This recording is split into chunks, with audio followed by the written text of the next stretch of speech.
Hey everyone, welcome to This Week in People. I'm your host, Lars Schmidt, and as always, This Week in People is brought to you by my friends over at PIN, the internal communications tool for distributed workforces, which is all of us.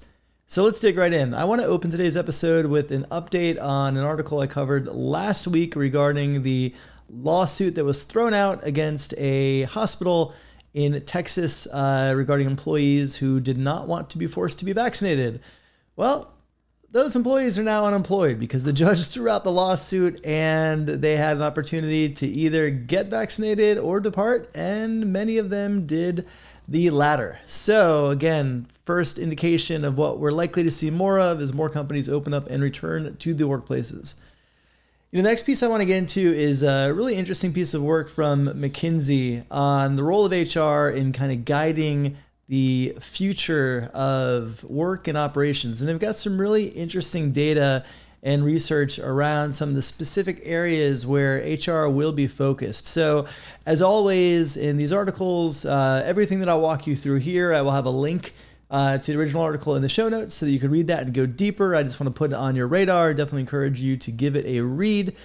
Next piece I want to get into is an article in Fast Company about the impact of returning to the workplace on Black employees, more specifically Black women. And there's some data in there, some research that they include around employee sentiments around wanting to go back into an office and where they felt a sense of belonging. And I think this is something that we absolutely need to be thinking about as we're designing our return to workplace plans, is that, not all of those plans are going to be received equitably across our employee populations, and for a range of different reasons. So I think it's a very complex issue as we're navigating, returning to workplace and what that may look like, but this is another element that we have to have factored in.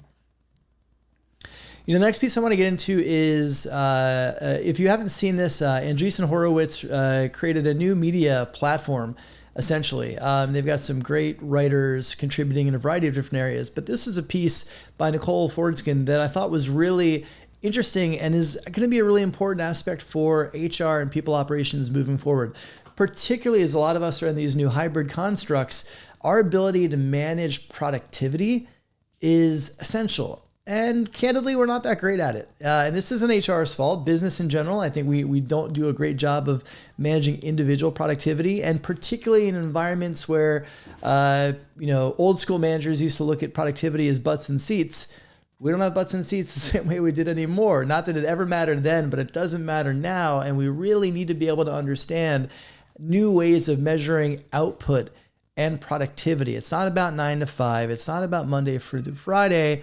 It's about what work is getting done. And, this article touches on some different recommendations and ideas, and actually a framework that she developed on measuring productivity. So I definitely recommend you check that out. And another piece I want to get into this week is this really incredible, well-researched piece from Fast Company. It's a dynamic, interactive, kind of multimedia piece on where big tech stands with some of their commitments to racial equity following George Floyd's murder in 2020. And the site is really well put together. It has embedded and interactive graphics. It has podcast audio clips. There's a range of things in here that are definitely worth your time. And I think this is going to be worth a bookmark for many of you.